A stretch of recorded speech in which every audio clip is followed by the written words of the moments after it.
తమిళనాడులో మరో వివాదం రచ్చలేపుతోంది. ప్రసిద్ధ కవి తిరువళ్ళువర్కు ఫోటోలో కాషాయ రంగుల బట్టలు వేయడంపై తమిళ పార్టీలన్నీ ఏకమయ్యాయి. బీజేపీ తీరుని తప్పుపడుతున్నాయి. ఆ డీటెయిల్స్ చూద్దాం.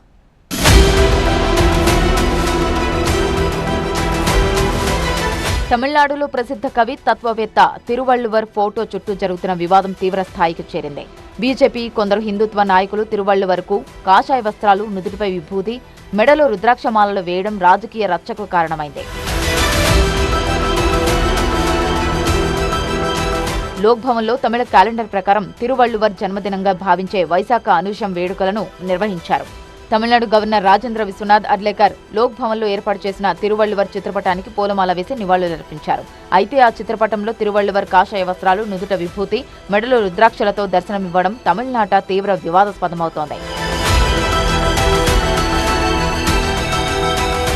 డీఎంకే నేత ప్రతిపక్ష నాయకుడు ఉదయనిధి స్టాలిన్ వివాదంపై ఆగ్రహం వ్యక్తం చేశారు.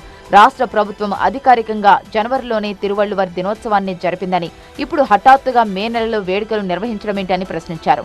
అందరూనూ కాషాయం బట్టలేసి తమిళ సంస్కృతిని అవమానించారని విమర్శించారు.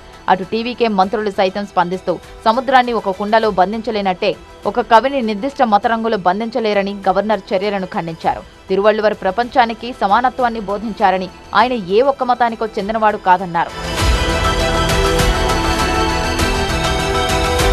మొత్తంగా తిరువళ్ళువర్ చిత్రపటంపై మొదలైన ఈ వివాదం ఇంకెంత దూరం వెళ్తుందో, అసలు బీజేపీ ఎలా స్పందిస్తుందో చూడాలి.